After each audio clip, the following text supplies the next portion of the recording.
Good morning, everybody. Today we are experiencing some kind of a resurgence of Christmas season because we heard once again the hopeful words of Isaiah in the first reading. It talks about a people who walked in darkness, seeing a great light. And what is this great light? The truth of the historical fact and the mystical reality that a child is born to us and a son is given us. So this is reminiscent of what we heard during the Christmas season. Hindi natatapos ang Pasko sa Pilipinas, laging parang araw-araw ay Pasko. Ngayon in the second reading, we are given the reason for the rejoicing and the joy that we have on the feast of the Holy Child, the Santo Niño, when St. Paul told the Ephesians, "Blessed be God who has blessed us in Christ." Take note, blessed us not generically, but blessed be God who has blessed us in Christ. Christ is the ultimate blessing, the ultimate gift, the gift par excellence that we cannot ignore. And then he says, He blessed us with every spiritual blessing in the heavens. So name it, you have it. The Lord has given us everything superior, everything good, everything noble, everything that makes for greatness and holiness. But in the Gospel according to Matthew chapter 18, the big question now convicts us. Who is the greatest in the kingdom of heaven? And he answered his question by making a teaching moment, making use of this teaching moment and pulling a child to his side. He says, unless whoever humbles himself like a little child will be the greatest in the kingdom of heaven. Okay, so before I give you the mystical and theological meaning of all this, let me give the premise by saying that our culture now doesn't seem to value children anymore. 15 years ago, I was doing the 7:30 a.m. Mass in place of the 8 a.m.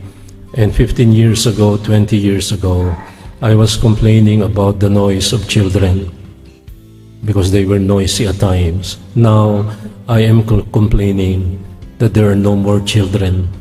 I think there are no more than 15 or 20 children in this Mass. Pero bilangin nyo, lalo na sa misang alas 10, alas 5, alas 7, bilangin nyo ang dami ng aso at mahihiya ang mga bata. It is now, we are witnessing the several things. Number one, a shift in our culture, and the number one vehicle of our culture is our language. So let me give a little comment about the language.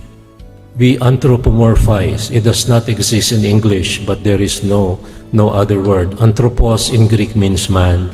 When you anthropomorphize, ginagawa mong tao ang hindi tao. Let me illustrate how. Sa lingwahe natin, nung kami mga bata, pag tinanong mo, kumusta yung anak mo, mabuti naman siya. Siya refers to a personal pronoun. Siya is about the child. Ngayon, ang lingwahe ng mga bata at matanda, nagluto ako ng pansit. Masarap ba yung pansit na niluto ko? Ang sagot natin, masarap siya. Ginawang tao yung pansit. Siya is a personal pronoun. I know what I'm talking about. I've been teaching for 51 years. Nagbabago ang lingwahe natin. Kung kaya pagka bumili ng magandang t-shirt sa SM, ang ganda niya. Sino siya? Yung t-shirt. Kaya nagbabago ang lingwahe natin. We anthropomorphize everything. Kung kaya, kumusta na yung dala-dala mo? Mabait siya. Sino yun siya? Yung aso. But that's a personal pronoun. Siya refers to people. But our language is evolving, changing. And since the language is the first vehicle of culture, what culture do we see? Anthropomorphization of everything. And let me tell you the big danger right now. You know, as of now, the Philippine government earns about $38 billion a year sa tinatawag nating BPO, Business Process Outsourcing. Bakit? Natalo natin ang India sa mga call center. Bakit? Kasi hindi na maintindihan ng mga Amerikano ang kanilang accent. Very thick accent. But they say that when Filipinos who are graduates of UST, Ateneo, LaSalle, and they man the reception cube or whatever in call centers, they speak very decent English with a neutral accent so Americans can understand us. And so we became number one in BPO. That brings $38 billion a year. But now, the big danger is this. Kung kayo nagtatrabaho sa call center, mawawala ang trabaho nyo in a matter of 3 to 5 years. Bakit? AI. Artificial intelligence. Artificial intelligence, lalo na yung mga bata, mga millennials, mga digital natives, you have been contributing to the growth of AI. Kapag tumanggap kayo ng trabaho na online, ang inyong pinagtatrabuhan ay mga kano sa Amerika, 10,000 miles away, 12,000 kilometers away, and you are doing digital labeling of anything, even pictures and streets and street names. You are contributing to the growth of AI, and you are making the big danger sooner or later na mawawala ang inyong mga trabaho. Bakit? Lahat na ngayon ay sinasagot ng AI. Pati mga doktor, di na dupuntan, nagtatanong na lang sa ChatGPT. Ilalagay mo yung input mo, yung blood pressure mo, sabihin mo yung edad mo, sasabihin ng ChatGPT, according to your age, your blood pressure is normal. Eh di, masaya ka na, hindi ka napupunta sa OSPAR o sa PDH, napakamahal daw. Okay. Lahat ngayon, we anthropomorphize AI. And believe it or not, I learned it from some of you. May mga anak kayo na hindi lumalabas ng kwarto, nagkukulong sa kwarto, babalang pagkakakain. Ha? Bakit? Sinong kausap nila? AI personalities. Ang kanilang katsyat ay hindi tunay na tao. May pangalan, pero hindi tunay na tao. Tingnan niyo mga picture at mga video sa TikTok. Lahat yan ay AI generated. Pati pornography ngayon ay gawa na ng AI. So, lahat ngayon ay gawa ng AI. We anthropomorphize everything. And our language is changing. Kumusta yung alaga mo? Ay, magaling siya. Ang galing niyan tumalon. Ang galing niyan tumahol ay aso pala. Siya ang ginamit. But siya is a personal pronoun. This is a rule of grammar. Pero nowadays, ang ating lingwahe ay nababago ng artificial intelligence at ng kultura. So we need to look at our culture. Right now, tingnan niyo ang ating kultura din sa lingwahe ng mga Kano. Animals are anthropomorphized. So pagka nagdala, may tulak na stroller, akala ko bata, ay hindi. Aso. Sino ka? I'm a fur mom. I'm a fur dad. Sinong dala mo? A fur baby. So, nasa na yung mga bata? Mamaya, after the Mass, I would like to bless children. So those of you who have children here, thank God, bring them later at the foot of the altar for a blessing for children. We talk about the Holy Child, and this is now the good news. The Santo Niño is banal na sanggol. Pero anong ginagawa natin? We anthropomorphize statues.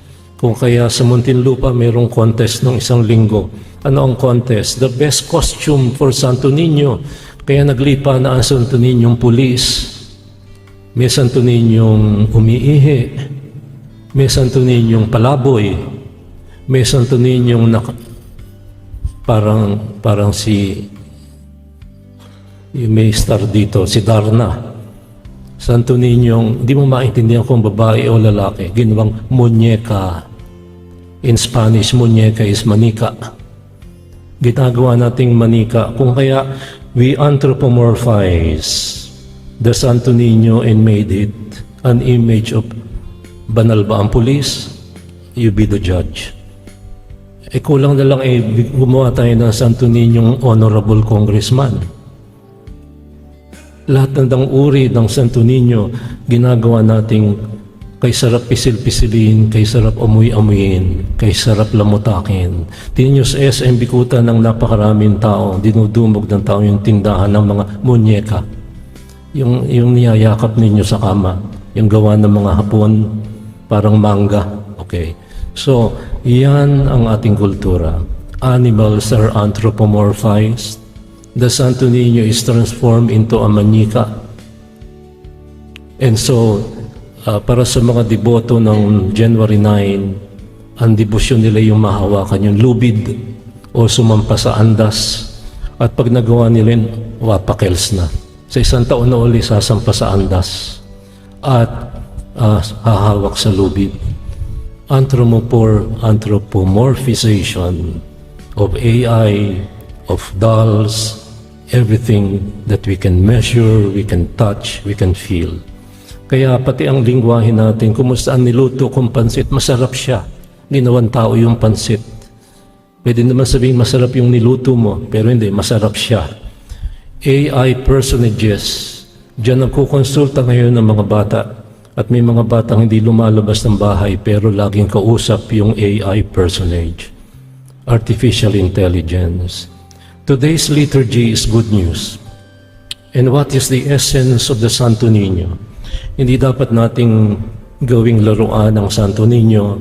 Ang Santo Niño ay ang ating pagunita sa kontinuum, sa isang hobby ng buhay at kasaysayan ng Diyos na isinilang nagkatawang tao, nakipamayan sa atin, nakisalamuha sa atin, nakisama sa atin, naging katulad natin. But this Santo Niño became a man. He was a child, yes. He became a man, and he was proclaimed to be Lord, and we acclaim him as Savior and God.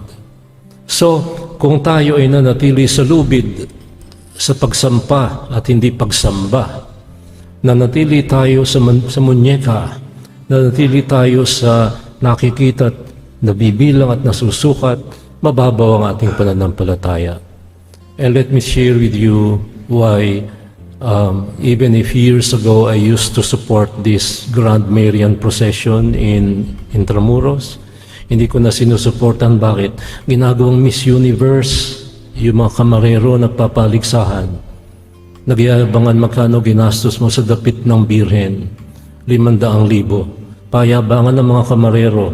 Pagdaan naman pagkatapos, nawawala na at magkakainan sa restaurant. Did they bring any new devotees? Hindi. Sila rin yung hakot ng mga kamarero. Did they produce deeper devotion to the Blessed Mother? Hindi. Nagdaan lang kahit nagpayabangan sa mahal na suot ng birhen at ginawang Miss Universe pageant. I'm not against this. I love the Blessed Mother. Don't get me wrong. I believe in the power of images, icons, icon in Greek. Icons are images that refer to something nobler, something higher.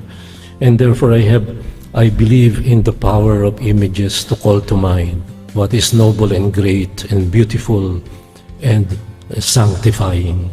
So today's liturgy would have us go from the earthly to the heavenly, the image of the weak child, a child that is humble, a child that is powerless, became the man, the Lord, the Savior, whose power is beyond description. Namatay, nagsuong ng buhay, nag-alay ng buhay at dugo, at muling nabuhay upang lumuklok sa kanan ng kanyang Ama, Diyos Amang makapangyarihan. Therefore, the truth of what we celebrate has not to do with emotional attachment to a mere image, but it is a mystical appreciation and attachment to a living God, the truth about Jesus, our Lord, our Savior, God made man, but now takes the form of humility, lowliness, which is a stepping stone to greatness. So sa Santo Niño, sa ating pagdiriwang ng Santo Niño, some years ago I was saying Mass in one parish na ang kanilang patron ay ang banal na sanggol. Dinala nila lahat ng kanilang mga estatwa ng Santo Niño. Ayun, doon ko nakita ang Santo Niñong Police, Santo Niñong General, Santo Niñong kung ano-ano. Yun nga, pati si Darna at si Miss Wonderworld, hindi ko maalala yung heroine na mayroong star dito, kung anong pangalan. Kabastusan halos, kababawan. Let us worship God in spirit and in truth. And today, we worship Him who took on the form of a child, like you and me, but He grew up to be a man, a Savior, Lord, and King of the universe. This is the truth that we proclaim. This is the divine truth that we acclaim, that we celebrate, that we worship and honor with all our heart, our soul, and our mind.